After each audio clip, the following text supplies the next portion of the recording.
Crypto regulation is no longer a patchwork in Europe. MiCA sets a single rulebook for service providers, stablecoin issuers, disclosures, and market access.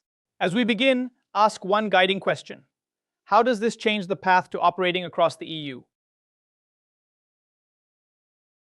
We've built the foundation: US market structure, stablecoin oversight, product design, and RWA tokenization. Now we widen the lens.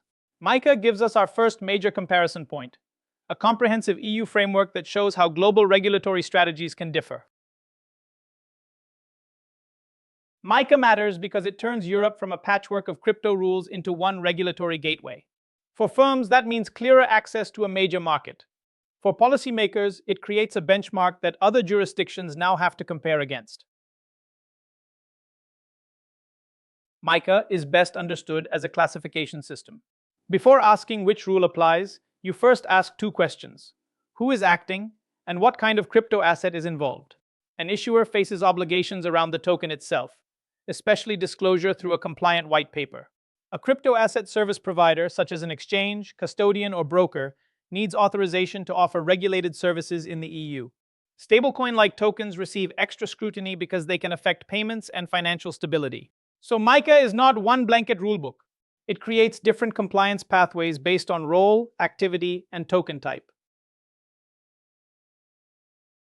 The CASP regime starts with a practical question. Are you providing crypto services to EU clients?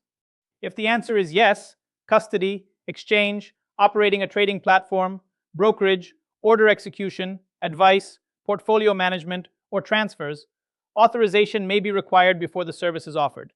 That license is not just a formality. CASP must show sound governance, adequate resources, client asset safeguarding, fair conduct, complaint handling, and conflict controls. The policy goal is to move crypto intermediation closer to regulated finance, better consumer protection, stronger operations, and cleaner markets. CASP authorization begins by defining exactly which crypto asset services the firm will provide, because service scope drives regulatory expectations. The application must evidence more than legal intent. It needs sound governance, fit and proper management, ownership transparency, internal controls, a viable business model, and documented operating procedures. The National Competent Authority also reviews prudential requirements, including required capital or own funds. If authorization is granted, the firm can use the EU passport to offer approved services across member states. In practice, licensing becomes proof of operational readiness. Authorization is only the starting point. Once a CASP is approved, it must keep meeting conduct standards every day. The common baseline is clear. Act honestly, fairly, professionally, and in the client's best interests. From there, duties become service-specific. Custody providers must protect assets and private key arrangements.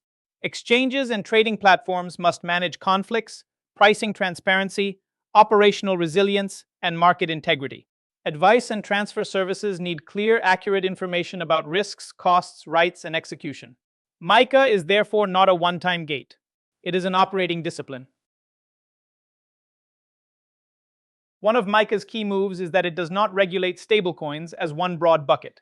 An e-money token is tied to a single official currency, like the euro or dollar, so it looks closer to digital cash and comes with strict redemption and issuer rules. An asset reference token is broader. It can reference a basket of currencies, commodities, crypto assets, or other assets. That classification matters because it determines who may issue the token, what reserves are required, what users can redeem, and which supervisor steps in. An e-money token is the stablecoin model most closely tied to ordinary money. It references one official currency, such as the euro or pound, and is meant to maintain a one-to-one value. That is why the issuer matters so much. Under MiCA, the issuer generally must be a credit institution or an electronic money institution, with proper safeguarding, reserves, disclosures, and governance. For holders, the key protection is redemption at par against the issuer. In practice, EMTs are the regulated path for payment-focused stablecoins that behave like digital cash. Asset reference tokens take a wider approach to stable value. Instead of tracking one official currency, their value may reference a basket of currencies, commodities, or other assets. That makes the model more flexible, but also more complex. Under MiCA, the issuer is not just launching a token. It must be authorized, publish a detailed white paper, maintain suitable reserves, and operate governance that protects the reference value. Holders may also have redemption or claim rights depending on the structure. If an ART becomes significant, regulators can add stronger supervision because problems could spread into markets or payments. Stablecoin rules under MiCA are really about trust. If an issuer says a token is stable, users need to know exactly why, what backs it, and how they can get value back. That requires clear disclosures on token rights, risks, reserve policy, and redemption terms. Reserves must be liquid, segregated, safely held, and managed with real risk controls, not vague assurances. Redemption is especially important because confidence depends on users being able to exit under defined conditions. Any claim about backing, stability, or instant convertibility must be precise, evidenced, and consistent with the actual operating model. The white paper is another central consumer protection tool. Before many crypto assets are offered to the public or admitted to trading, users must receive clear information about who is behind the project, what rights the token gives them, how the technology works, and what risks they are taking. The exact content depends on the classification. EMTs, ARTs, and other crypto assets each carry different disclosure expectations. For executives, the key point is ownership. A strong white paper is not just legal paperwork. It is a product, risk, and communications commitment. Passporting is one of MiCA's biggest commercial advantages. Instead of building separate approvals country by country, a CASP can obtain authorization in one home member state and then expand services across the EU under the same framework. That does not mean every market becomes identical. Firms still need local language support, tax handling, consumer rules, marketing controls, and operational readiness.